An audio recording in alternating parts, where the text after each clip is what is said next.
보신 본문을 중심으로 신앙의 악순환에 빠지지 말라, 신앙의 악순환에 빠지지 말라라는 제목으로 잠시 말씀의 은혜를 나누겠습니다.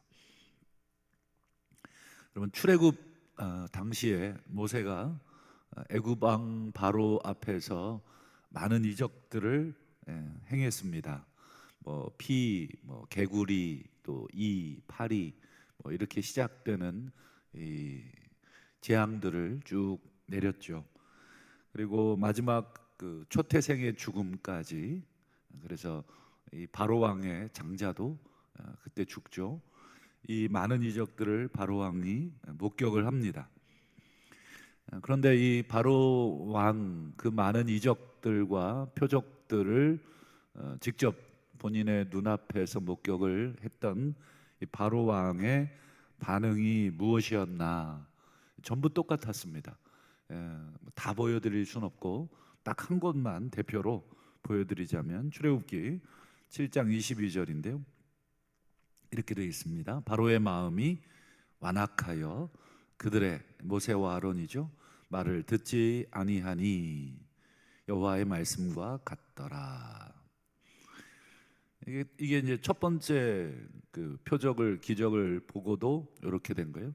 두 번째, 세 번째, 네 번째 다 찾아봐도 똑같습니다. 계속해서 바로가 자기 눈앞에서 놀라운 일들을 보는데 계속해서 마음을 완악하게 했고, 또 모세와 아론의 말을 듣지 않았다. 여러분, 요 점을 염두에 두고, 요 사실을 염두에 두고 오늘 본문 37절을 한번 보실까요? 앞에 이제 주어가 빠졌죠. 예수께서 이렇게 많은 표적을 그들 앞에서 행하셨으나 그를 믿지 아니하니. 모세가 많은 표적을 애굽 왕 바로 앞에서 행하였으나 그들을 믿지 않았던 것처럼, 지금 예수님께서도 많은 표적을, 앞에 이제 그렇게라고 하는 강조의 부사가 들어 있잖아요. 그렇게 많은, 요한복음에 보면, 특별히 맨 마지막 장에 보면 그 외에도 예수께서 행하신 이적을 다 기록하기에는 이 세상의 책이 부족하다. 굉장히 기록되지 않은 표적들까지 너무 많았다, 이렇게 말을 하는 것처럼, 예수님께서 그렇게 많은 표적을 이 유대인들 앞에서 행하셨으나 그를 믿지 아니했다. 오늘 37절의 말씀은 정확하게 이 유대인들의 영적인 상태가 누구와 똑같은가 하는 것을 그대로 보여주는 것이죠. 유대인들의 영적인 상태가 누구와 똑같았습니까? 그렇죠. 애굽 왕 바로와 똑같다. 지금 이것을 요 37절 한 구절에서 묘사하고 있습니다. 그런데 유대인들이 이렇게 완고해진 이유가 있어요. 38절을 한번 보실까요? 38절과 이사야 53장을 같이 보여드리죠. 이는 선지자 이사야의 말씀을 이루려 하심이다. 이르되 주여 우리에게서 들은 바를 누가 믿었으며 주의 팔이 누구에게 나타났나이까 하였더라. 이거는 이사야 53장 말씀하고 똑같죠. 여러분, 이사야 53장은 유명하죠. 그 고난받는 종, 메시아에 대한 예언이죠. 그가 찔림은. 근데 그 1절이 이런 내용이죠. 주여 우리가 전한 것을 누가 믿었습니까? 도대체 믿지를 못합니다. 이 말을 이사야 53장에서 하고 있습니다.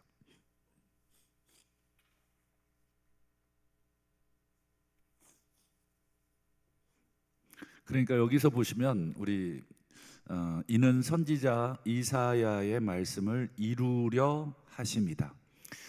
유대인들이 예수님의 이 많은 표적을 보고도 믿지 않은 것은 우연이 아니다.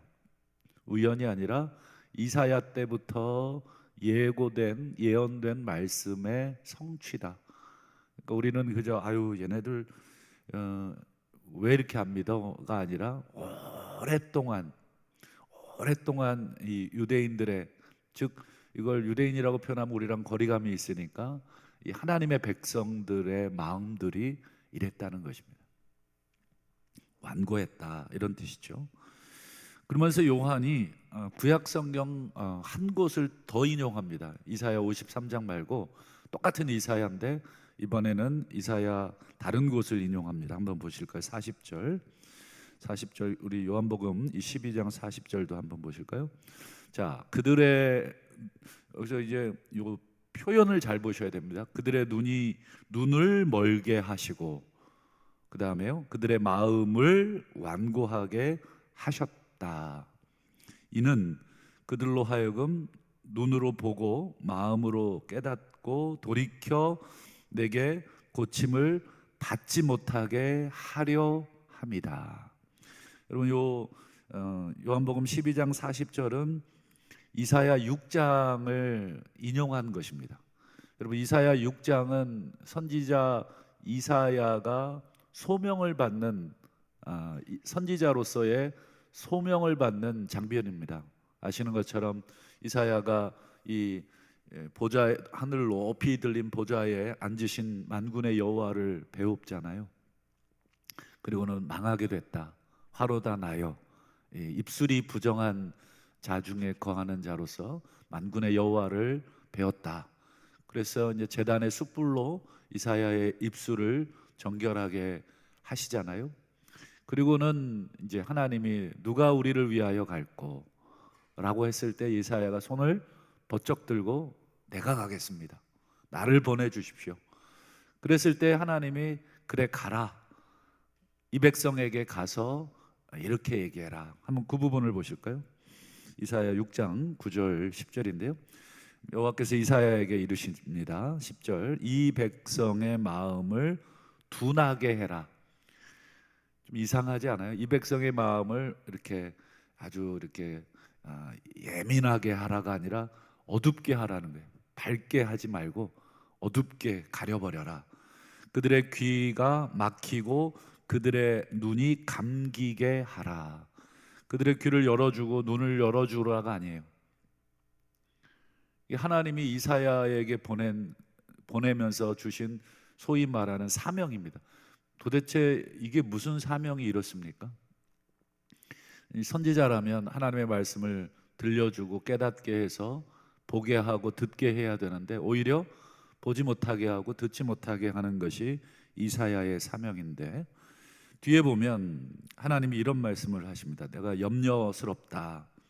그들이 눈으로 보고 귀로 듣고 마음으로 깨닫고 다시 돌아와 고침을 받을까 염려가 된다. 이게 하나님이 하신 말씀이 맞나?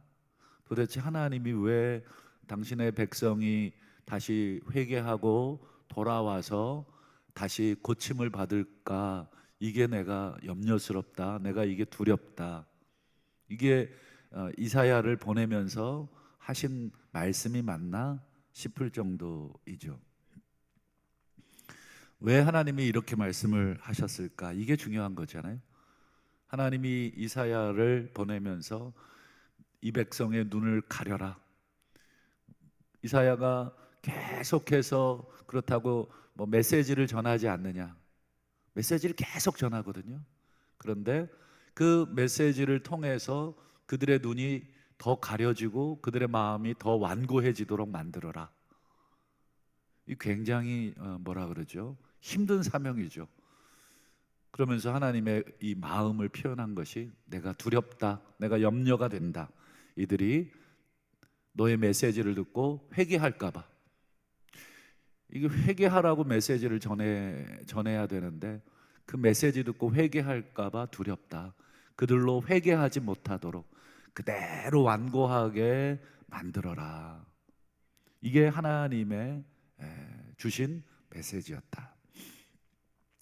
하나님이 왜 그렇게 하셨을까? 여러분, 우리 사람으로 빗대서 말하면 여러분 누군가를 죽이기로 결정을 했어요. 근데 여러분 한 번의 잘못으로 죽이기로 결정하는 어리석은 사람은 없죠. 오래된 잘못이 반복돼야 됩니다. 기회를 주고 또 기회를 주고 여러 번 기회를 주고 물론 사람마다 다르겠습니다만 어쨌든 한 번의 잘못으로 죽이려고 하는 것은 없어요. 오랜 이 기회를 줬는데도 그게 고쳐지지 않으면 마침내 최종적으로 어떻습니까? 예, 결단을 하죠. 안 되겠다. 이제 끝내자. 뭐 비유가 좀 죄송합니다만 우리 한 번의 실수로 이혼을 생각하는 부부는 아무도 없죠. 오래 또 수십 년 더 이상 개선의 여지가 느껴지지 않을 때 이제 당신과 나는 같이 살 수가 없겠다라고 하는 결단을 하죠. 그것처럼 하나님이 지금 하나님의 백성을 향해서 지금 그런 상태라는 거예요. 도무지 우리 성경을 쭉 읽어봤습니다만 어떻습니까? 예, 창세기부터 시작해서 에덴 동산, 노아 시대, 바벨탑 시대, 그 이후에 수많은 시대들을 우리가 쭉 성경을 통해서 하나님의 백성들이 어떤 모습을 하나님께 보였는지, 심지어 출애굽 이후에도 곧바로 홍해 앞에서 원망하고, 그래서 홍해를 건넜지만 또 곧바로 원망하고, 또 하나님이 해결해 주지만 또 원망하고, 이게 아주 오래된 그 고질적인 병이죠. 그 인생의 인간의. 그래서 하나님이 결단하신 것입니다.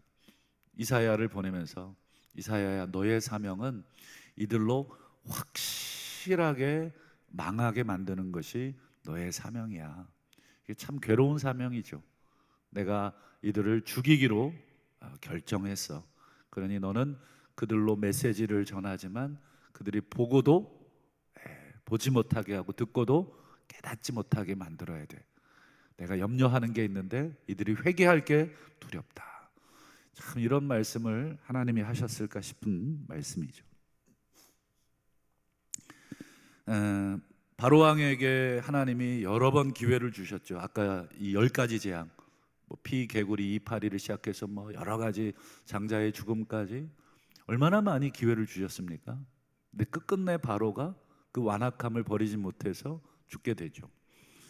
여러분, 유대인들에게, 하나님의 백성에게 예수님이 이토록 많은 기적과 표적을 주셨다. 그럼에도 불구하고 지금 유대인들의 반응은 그를 믿지 않았다 하는 것입니다.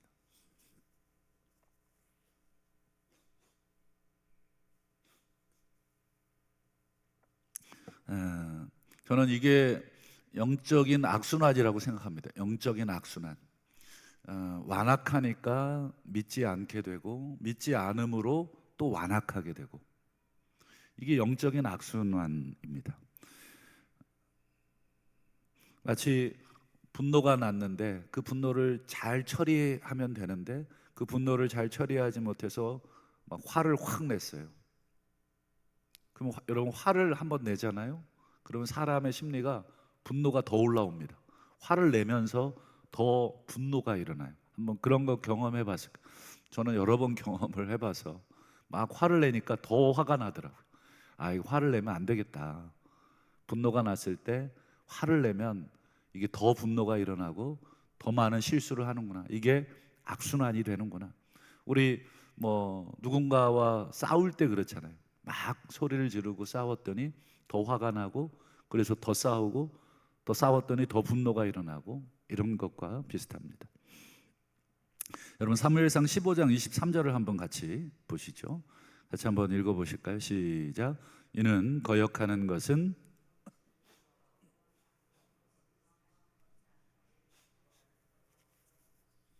네, 여기 보시면 거역하는 것은, 그리고 완고한 것은, 이 두 개 같은 단어잖아요. 거역과 거역스러운.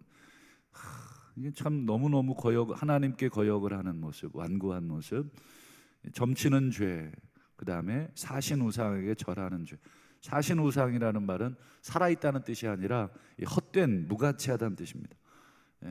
무가치한 것에 절하는 것과 같고, 점을 치는 이 사악한 복술과도 같다. 하나님이 제일 싫어하는 게 이런 건데, 그 하나님이 제일 싫어하는 거에 빗대어서 표현하는 게 완고한 것이다. 우리도 왜 완고해질 때가 있잖아요. 막 저 사람이 하는 말이 옳은 거는 맞는데 저 사람 때문에 내가 듣고 싶지 않은 거, 그럴 때가 있습니다. 네가 말하면 듣고 싶지가 않아. 그거는 어떻게 보면 말의 어떤 진리 여부를 떠나 사실 여부를 떠나서 내 마음이 상대방에 향해서 완고하기 때문에 그렇습니다. 그런데 그 완고함만 내려놓으면 어떻습니까? 저 사람이라는 사실만 제외해 놓고 보면 그 말은 나에게 좋은 말이고 필요한 말이고 유익한 말일 때가 많죠. 그래서 사람과 그 말을 분리할 수만 있다면 우리의 완고함은 상당 부분 줄어들 수 있죠.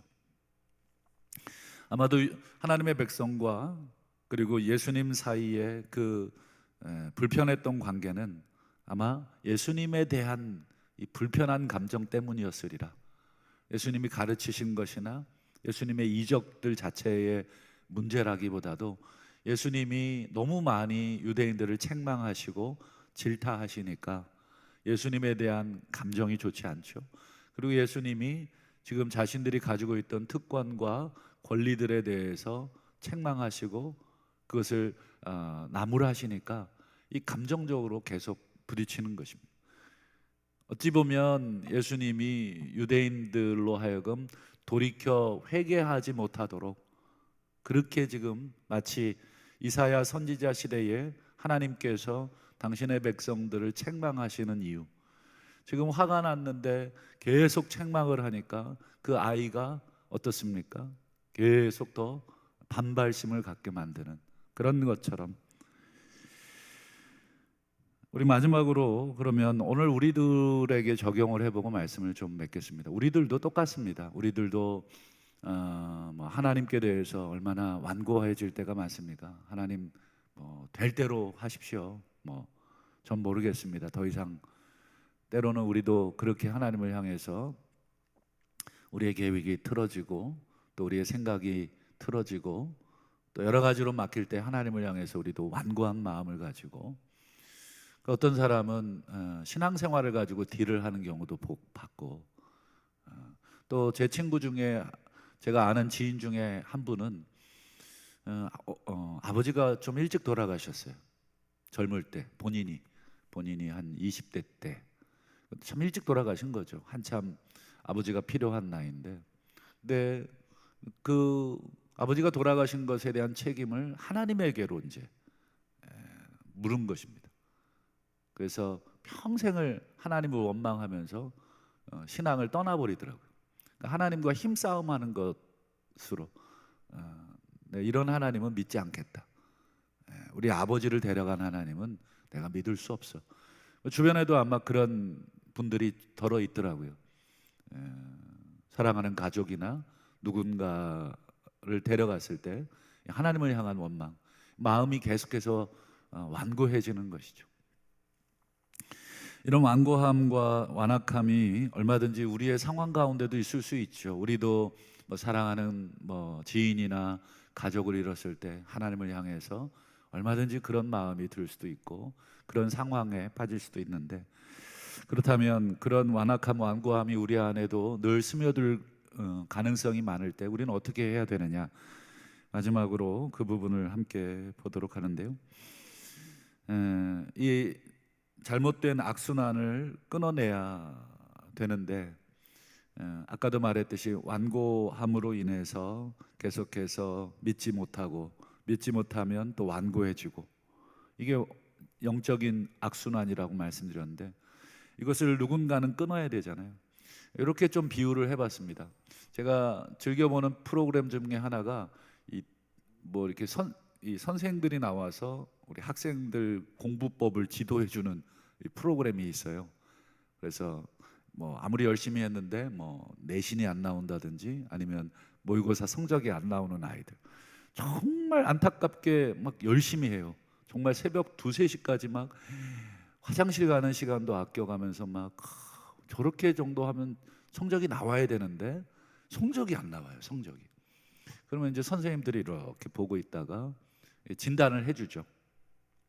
그러면서 아주 막 때로는 정말 상처가 될 만큼 강하게 얘기하더라고요.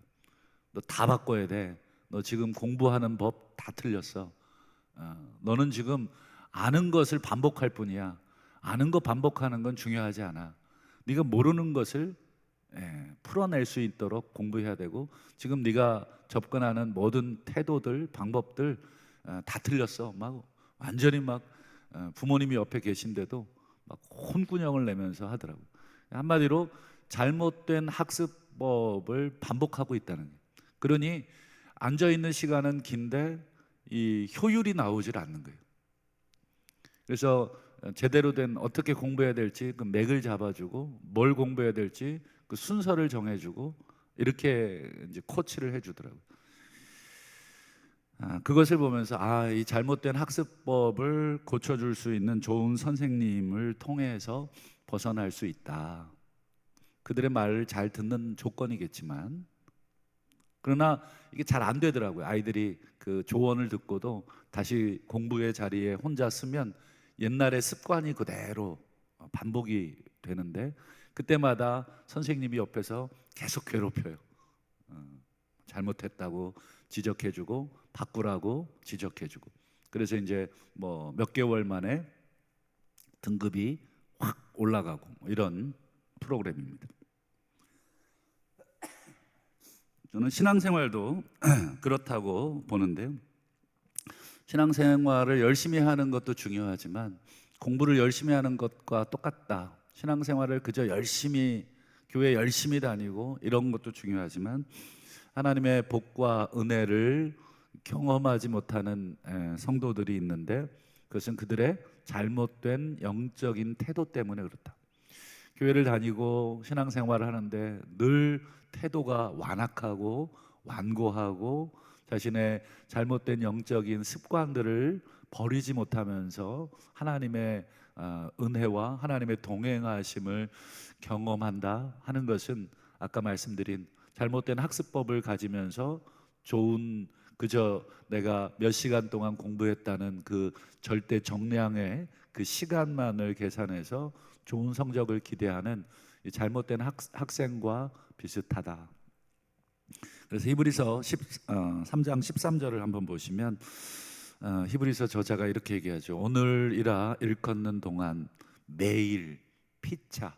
이게 굉장히 중요한 단어입니다. 매일, 그리고 피차 권면하여 너희 중에 누구든지 죄의 유혹으로 완고하게 되지 않도록 하라.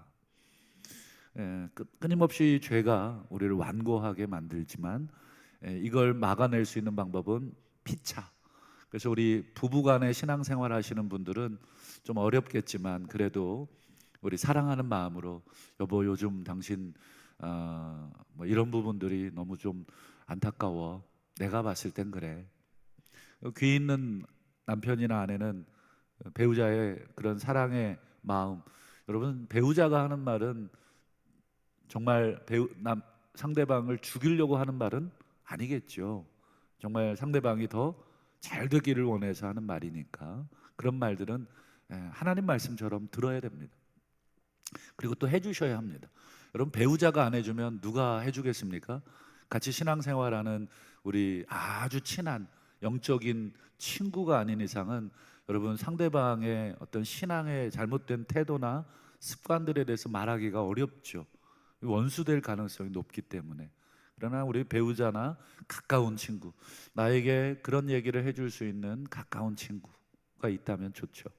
그래서 오늘 히브리서 3장 13절 매일 피차 권면하여 죄의 유혹으로 완고하게 되지 않도록, 완악하게 되지 않도록 말씀을 맺겠습니다. 완고한 백성들에게 예수님께서 마지막으로 또 권면하셨죠. 우리 지난 12장 36절을 보실까요? 너희에게 아직 빛이 있을 동안에 빛을 믿어라. 아직 빛이 있을 동안이다. 즉 아직 기회가 있다.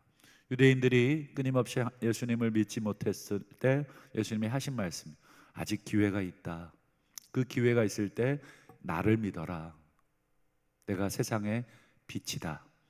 그러니 내가 하는 일을 보고 믿어라. 내가 너희들 눈에는 가시덩어리처럼 꼴보기 싫겠지만 내가 하는 일을 보고서라도 너희들이 돌이킬 수 있기를 바란다. 이게 예수님의 권면이셨습니다. 바라기는 우리들도 신앙생활하면서 매일 우리의 마음이 완악해질 때가 많이 있습니다. 그때마다 오늘 하나님의 말씀에 이 권면으로 매일 권면 받으시고 다시 그 기도하는 가운데 성령께서 나에게 하시는 음성을 우리가 들으실 수 있기를 바라고, 그 음성 앞에 우리가 다시 한번 우리의 마음이 온유하고 또 부드러운 그런 마음이 되어서 우리 주님 다시 오실 때까지 겸손하게 우리 하나님 앞에 바른 신앙의 태도를 가지고 우리 신앙의 성장이 날마다 더해지시는 복된 우리의 삶이 되시기를 주님의 이름으로 축원합니다.